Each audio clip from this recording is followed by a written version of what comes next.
Hello everyone, very very warm welcome at the school of environmental sciences. तो आज के video में हम बात करेंगे कोगुलेशन टॉपिक के बारे में। काफ़ी अच्छा टॉपिक है और रिपीटेटिवली क्वेश्चंस आते रहते हैं आपके ईवीएस रिलेटेड जो भी एग्ज़ाम्स होते हैं आपके। तो इससे पहले मैं आपको कुछ बता देना चाहता हूँ कि अपना जो चैनल है स्कूल ऑफ एनवायरमेंटल साइंसेस, तो प्लीज़ कीप शेयरिंग, ठीक है। और कमेंट कीजिए आप कैसा लगा आपको क्लास, और क्या क्या चीज़ें और आप चाहते हैं, किन किन टॉपिक पर मैं वीडियो बनाऊं। प्लीज़ थोड़ा रिस्पॉन्स कीजिए, और हो सके तो जो भी आपके विसिनिटी में जो भी प्रिपरेशन कर रहा है यूजीसी नेट की या फिर जेएसओ की या जेई एग्ज़ाम की, तो उन तक ये कंटेंट पहुंचाइए प्लीज़, अगर आपको हेल्पफुल लग रहा है तो। ठीक है, तो आज के वीडियो में हम बात करेंगे कोगुलेशन की। सबसे पहले तो आप ये देख लीजिए कि कोगुलेशन में ये क्वेश्चन पूछ रखा था, क्वेश्चन नंबर 8, कि how much suspended solid removal can be achieved by coagulation with LM in A sewage treatment plant. ठीक है, तो कितना सस्पेंडेड सॉलिड है उसको रिमूव किया जा सकता है with the help of alum. Alum एक टाइप का कोगुलेंट है, ठीक है, जिसको यूज़ किया जाता है सीवेज ट्रीटमेंट प्लांट में। तो इसका आंसर था आपका 80% के आसपास, ये लगभग हटा देता है, ठीक है, रिमूव कर देता है सस्पेंडेड सॉलिड को। अब ये रही बात, इसकी हम बात बाद में करेंगे, ठीक है, इनकी एफिशिएंसी क्या क्या होती है कोगुलेशन की। ठीक है, सबसे पहले हम जानते हैं कोगुलेशन होता क्या है, प्रोसेस क्या होता है और ये क्यों ज़रूरी है। तो उसके लिए आप एक बार ये डायग्राम देखिए। कोई भी इंडस्ट्रियल वेस्ट वाटर होता है तो उसको साफ़ करने के लिए थोड़ा, मतलब पूरा एज ए क्लीन नहीं, बट कुछ हद तक उसका जो भी उसमें डिजोल्व मैटर होता है उसको सेटल करने के लिए कोगुलेशन की प्रोसेस रिक्वायर्ड होती है। ठीक है, तो कोगुलेशन की प्रोसेस होती है, इसमें कोगुलेट हम ऐड करते हैं, उसके बाद में फ्लोकुलेशन होता है। इसमें क्या होता है कि इसमें कोगुलेशन के कारण जो भी पार्टिकल्स होते हैं वो एग्रीगेट फॉर्म में आ जाते हैं, फिर वो क्या करते हैं, एग्रीगेट होके सेडिमेंटेशन के प्रोसेस के थ्रू नीचे सेटल हो जाते हैं।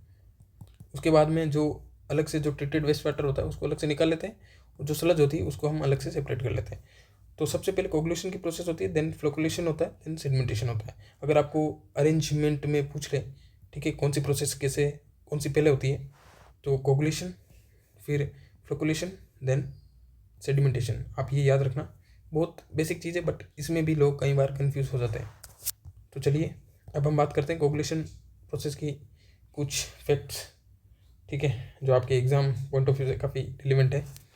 देखिए, सबसे पहले तो कोगुलेशन प्रोसेस में होता क्या है, एक तरह का ये डिस्टेबलाइजेशन प्रोसेस है, जिसमें क्या करता है, ये destabilise the charges of the particle. जो पार्टिकल के चार्जेस होते हैं उनको डिस्टेबलाइज कर दिया जाता है। अब कौन से पार्टिकल, कोलोइड पार्टिकल, जो कि वेस्ट वाटर में प्रेजेंट होते हैं, कोलोइडल पार्टिकल्स होते हैं, उन पर जो भी चार्ज होता है, मेनली नेगेटिव चार्ज होता है, उनको डिस्टेबलाइजेशन का काम करता है कोगुलेशन प्रोसेस में। ठीक है, अब ये makes smaller colloid to adhere to each other. ठीक है, जो भी छोटे छोटे कोलोइड पार्टिकल होते हैं एक दूसरे के पास आते हैं और फॉर्म कर देते हैं लार्ज फ्लोकुलेट पार्टिकल्स। ठीक है, फ्लोक पार्टिकल्स फॉर्म कर देते हैं। Then colloids are continuously involve in the browning movement. ठीक है, आपको पता है कोलोइडल जो पार्टिकल्स होते हैं उनका नेचर होता है आपका ब्राउनियन मूवमेंट करने का। ठीक है, ब्राउनियन मूवमेंट जो कि डिपेंड करती है उनके साइज़ पर, और जो भी आपका सॉल्यूशन होता है या फिर वाटर होता है उसकी विस्कोसिटी पर मेनली। ठीक है, तो विस्कोसिटी और साइज़ पर आपको पूछ ले कि ब्राउनियन मूवमेंट किस पर डिपेंड करता है, तो साइज़ और विस्कोसिटी पर डिपेंड करता है। फिर हम आगे बात करें तो colloids are stable because of the surface charge.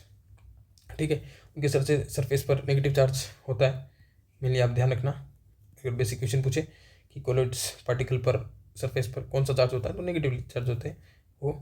ठीक है, उसकी वजह से वो स्टेबलाइज होते हैं, स्टेबलाइज फॉर्म में होते हैं। लेकिन जब उनमें कोगुलेंट ऐड किया जाता है, ठीक है, कोगुलेंट कौन सा जो मेनली प्रीफर किया जाता है ट्रिपलेंट कैटायन के फॉर्म में, मेनली आपका जो आयरन हुआ या एल्यूमिनियम, ये इनको ऐड किया जाता है, ये होते हैं पॉजिटिव चार्ज।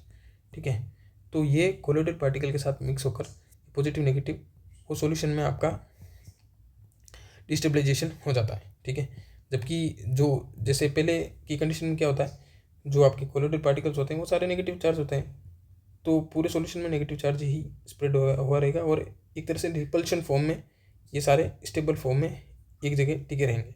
बट जब पॉजिटिव आयंस आ जाते हैं इसमें, मतलब कोगुलेंट्स आ जाते हैं, तो क्या होता है, इसमें डिस्टेबलाइजेशन की प्रोसेस इनिशिएट हो जाती है। तो ये कुछ बातें हैं कोगुलेशन के बारे में। अब हम आगे बात करें तो कोगुलेशन प्रोसेस को कैसे किया जाता है, क्या क्या प्रोसेस है, तो क्या क्या इसके स्टेप हैं, ठीक है, इस प्रोसेस के। तो मेनली सबसे पहले तो होता है आपका रैपिड मिक्सिंग, ठीक है। देखिए मैं पेन का कलर चेंज कर लेता हूँ। हाँ, रैपिड मिक्सिंग होता है। अब रैपिड मिक्सिंग में लगभग ये 30 to 60 सेकेंड का प्रोसेस होता है। इसमें अपन क्या करते हैं, कोगुलेंट को ऐड करते हैं, ठीक है। फिर हाई स्पीड मिक्सिंग होती है हाई स्पीड पर। फिर कोगुलेंट डिस्पर्स हो जाते हैं इंस्टेंटली, ठीक है। फिर वो डिस्पर्स हो जाते हैं धीरे, मतलब हाथों हाथ ही। काफ़ी स्पीडी प्रोसेस होता है।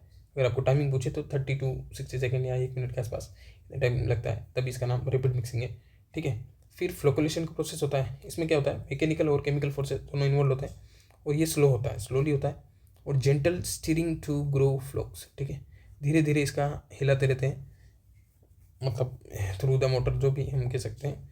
तो कोगुलेंट वो उस सॉल्यूशन में ऐड होगा, धीरे धीरे फ्लोकुलेटेड पार्टिकल्स है वो फॉर्म होंगे, और इसमें लगभग 20 से 30 मिनट का टाइम लगता है। देन फिर सेडिमेंटेशन का प्रोसेस होता है, जिसमें जो लार्ज फ्लोक्स फॉर्म होते हैं वो सेटल हो जाते हैं with the help of gravity, ठीक है, धीरे धीरे टैंक में, जैसा कि मैंने आपको पहले फोटो बताई थी उसमें। देन फिर हम फिल्टर कर लेते हैं, removing particle remove by the sand या फिर रैपिड सैंड फिल्टर या सैंड फिल्टर, ठीक है। उनके थ्रू हम इनको हटा देते हैं पार्टिकल्स को। तो ये चीज़ हुई। अब क्या क्या स्टेप्स हैं, rapid mixing, then flocculation, then sedimentation, फिर सेडिमेंटेशन के बाद में फिल्ट्रेशन। याद रखना काफ़ी इंपॉर्टेंट है। अब हम आगे बात करें तो कोगुलेशन आपका दो अलग अलग टाइप की प्रोसेस में लिया, आप टाइप्स पूछ सकते हो। तो कैसे मैकेनिज्म के दो टाइप क्या क्या इसके, कि एक तो होता है चार्ज न्यूट्रलाइजेशन, सेकेंड होता है आपका फ्लोक फॉर्मेशन। चार्ज न्यूट्रलाइजेशन में क्या होता है, कोगुलेंट से जो एल्यूमिनियम और आयरन है इनको हम, तो चार्ज न्यूट्रलाइजेशन की प्रोसेस में क्या होगा कि आपके जो कोगुलेंट्स है एल्यूमिनियम या आयरन वो न्यूट्रलाइज कर देंगे सरफेस चार्ज ऑफ कोलेट्स को। फिर particle lose your stabilities, then stick हो जाएंगे एक दूसरे के साथ में, ठीक है। एक होता है ये चार्ज न्यूट्रलाइजेशन के थ्रू। देन एक होता है आपका swift floc formation, when excess coagulant added, ठीक है। बहुत ही ज़्यादा मात्रा में अगर हम कोगुलेंट्स को ऐड कर देते हैं तो जिलेटिन लाइक पीपीटी फॉर्म हो जाता है in the form of aluminium hydroxide और फेरस हाइड्रोक्साइड। वो ट्रैप कर लेता है आपका सस्पेंडेड और कोलेटेड पार्टिकल्स को। तो ये दो प्रोसेस होते हैं मैकेनिकल प्रोसेस मेनली। फिर हम बात करें तो एग्जांपल्स क्या क्या हो सकते हैं कोगुलेंट्स के, जनरल एग्जांपल बता रहा हूँ। एलम है, मेनली एलम यूज़ होता है, वाइडली यूज़ होता है ठीक है। इसका फॉर्मूला क्या है, Al2SO4 whole thrice, then 18 molecule of आपका वाटर। फिर फेरस क्लोराइड या फिर हम कह सकते हैं फेरस सल्फेट, वो most efficient at the low pH और कोल्ड वाटर। याद रखना इसकी प्रॉपर्टी क्या क्या है, जो फेरस क्लोराइड है और फेरस सल्फेट है वो मोस्ट एफिशिएंट होते हैं आपके लो पीएच पर, यानी कि एसिडिक पीएच पर आपका ज़्यादा एफिशिएंटली काम करते हैं, और कोल्ड वाटर होना चाहिए फिर आपके हम बात करें तो पीएसी पॉली एल्यूमिनियम क्लोराइड है, वो प्री पोलिमराइज्ड होता है, ठीक है। नीड लेस स्लज प्रोडक्शन, इसमें स्लज प्रोडक्शन है वो कम चाहिए होता है, और ये प्री पोलिमराइज्ड होता है, ठीक है। फिर नेचुरल कोगुलेंट्स अगर हम बात करें तो मेरे को लगता है इससे आपके क्वेश्चन आ सकता है, ठीक है।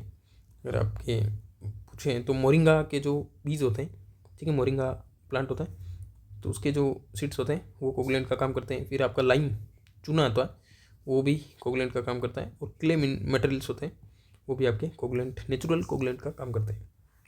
ये हो गया आपके जनरल एग्जाम्पल।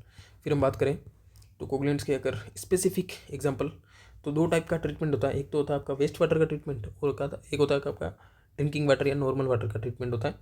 तो उन दोनों कैटेगरीज के लिए अलग अलग टाइप के कोगुलेंट्स यूज़ किए जाते हैं। देखिए जो वेस्ट वाटर ट्रीटमेंट है, जो कि सीवेज का मतलब सीवेज का जो वेस्ट वाटर होता है मेनली उसके ट्रीटमेंट के लिए कौन सा कोगुलेंट्स यूज़ किया जाता है। देखिए इसमें क्या होता है कि जिलेटिनस मास है वो फॉर्म होगा। इसका मतलब क्या था कि हम जो कोगुलेंट्स यूज़ करेंगे उनको काफ़ी एक्सेसिव अमाउंट में यूज़ करेंगे। अब इनके एग्जांपल क्या क्या है, पॉली एल्यूमिनियम क्लोराइड पीएसी आपका वेस्ट वाटर ट्रीटमेंट के लिए यूज़ होता है। ये मेनली आपका एसिडिक पीएच पर काम करता है 5 to 8 के अराउंड, और इसका ये रहा आपका फॉर्मूला Al2OH का 23, देन क्लोरीन का 3 टाइम्स, ठीक है, poly aluminium chloride. Then second one is ferric chloride FeCl3, ये भी आपका मेनली कह सकते हो आप स्लाइटली एसिडिक pH पर भी काम करता है, 4 to 8.5। Then ferric and ferrous sulphate, ठीक है, याद रखना आप। देन एल्यूमिनियम क्लोरोहाइड्रेट, तो ये 4 आपके कोगुलेंट हैं जो कि वेस्ट वाटर ट्रीटमेंट में यूज़ किए जाते हैं। आपको पूछ लेगा क्वेश्चन सीधा कि कौन कौन से कोगुलेंट्स हैं जो वेस्ट वाटर ट्रीटमेंट में यूज़ किए जाते हैं, या फिर 3 ये दे देंगे और एक कोई दूसरा जो वाटर ट्रीटमेंट एलम दे देगा उसमें। तो एलम आपका मेनली वाटर ट्रीटमेंट में यूज़ किया जाता है, ठीक है। तो वाटर ट्रीटमेंट में कौन सा है, सबसे पहले हम बात करें एलम की, तो एलम होता है, ठीक है, Al2SO4 whole thrice, then 18 molecule of H2O। ये आपका मेनली काम करता है एल्कलाइन रेंज में, ये इसकी स्पेसिफिक प्रॉपर्टी है। एल्कलाइन रेंज 6.5 to 8.5 के अराउंड काम करता है, और ये कलर और टर्बिडिटी को रिमूवल में मेनली यूज़ होता है alum. Then ferrous sulphate FeSO4, then chlorinated जो फेरस सल्फेट होता है वो भी वाटर ट्रीटमेंट के लिए यूज़ किया जाता है। देन सोडियम एल्यूमिनेट, ठीक है, Na2Al2O4, ठीक है, सोडियम एल्यूमिनेट Na2Al2O4, ठीक है। तो ये था आपका कोगुलेंट्स के टाइप, ठीक है, फॉर वेस्ट वाटर ट्रीटमेंट और वाटर ट्रीटमेंट। देन एक सबसे लास्ट में कोगुलेशन से रिलेटेड एक इन्फॉर्मेशन और है जो कि आपके क्वेश्चन में पूछी थी कि एफिशिएंसी क्या क्या होती है कोगुलेशन की, ठीक है, रिमूवल एफिशिएंसी किस हद तक कौन कौन से पैरामीटर को वो डाउन कर देता है आफ्टर कोगुलेशन प्रोसेस, कौन सी जो चीज़ें हम नहीं चाहते, ठीक है, अनडिजायरेबल क्या होता है, जैसे आपका टर्बिडिटी है, इसको हटाने के लिए, सस्पेंडेड सॉलिड्स है, कलर है, बैक्टीरियाज है और ऑर्गेनिक मैटर है, इन सबको कम करने के लिए हम कोगुलेशन प्रोसेस का यूज़ करते हैं, ठीक है। तो टर्बिडिटी का रिमूवल लगभग आपका 90 to 99% हो जाता है, ठीक है। और सस्पेंडेड सॉलिड्स की बात करें तो लगभग अराउंड रेंज है, तो 60 to 80% आपका जो सस्पेंडेड सॉलिड का अमाउंट है वो रिड्यूस हो जाता है due to the coagulation process. Then colour 50 to 90% कह सकते हैं, और फिर बैक्टीरिया आपका 40 to 60%। देन मॉडरेशन लेवल पर जो रिमूवल होता है आपका ऑर्गेनिक मैटर का होता है, ठीक है, इतना हाई भी नहीं कर पाता, बट मॉडरेट लेवल पर लगभग आप पकड़ सकते हो कि 50 से 70-80% के आसपास ये आपका कम कर देता है ऑर्गेनिक मैटर को, ठीक है। तो ये सारी बातें थी कोगुलेशन के बारे में।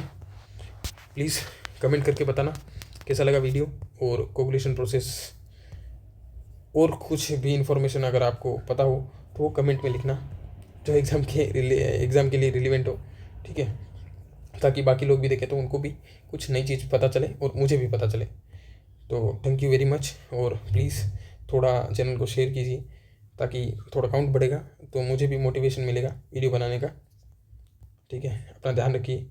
जय हिंद, जय भारत।